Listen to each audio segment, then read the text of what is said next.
শেখ হাসিনার অন্তত 100 বার জন্মগ্রহণ করা লাগবে শেখ মুজিবুরের মতো শয়তান হওয়ার জন্য। অনেকেই বলবার চেষ্টা করেন যে হাসিনা খারাপ, শেখ মুজিব খুব ভালো ছিল, ইতিহাসের মহানায়ক, বাংলাদেশের স্বাধীনতা তার হাত ধরে এসেছে। আপনাদেরকে একটা কথা বলি, 72 মানে আমাদের কাছে খুবই একটা আশ্চর্য বিষয় যে 71-এর পর 75, মাঝখানের 3 বছর আর কোথাও নাই, ইতিহাসের কোনো জায়গায় নাই। এই বাংলাদেশে প্রথম ভোট চুরির রাজনীতি শুরু করেছে শেখ মুজিব। এই বাংলাদেশে গণমানুষের অধিকার কেড়ে নেওয়া শুরু করেছে শেখ মুজিব।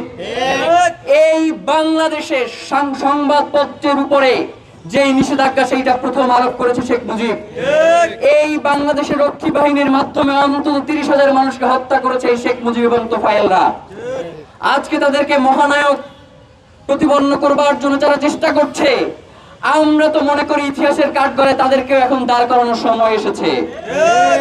জুলাই পরবর্তী বাংলাদেশে আমরা যদি এই রক্ষী বাহিনীর তৌফি বাহকদেরকে আসামির কাঠগড়ায় দাঁড় করাইতে না পারি, তাহলে আগামীর বাংলাদেশে আরেকটা যে রক্ষী বাহিনীর মতো বাহিনী গঠন করে বাংলাদেশের মানুষকে, জনসাধারণকে তার অধিকার থেকে বঞ্চিত করা হবে না, সেই আশঙ্কা মুক্ত না আমরা।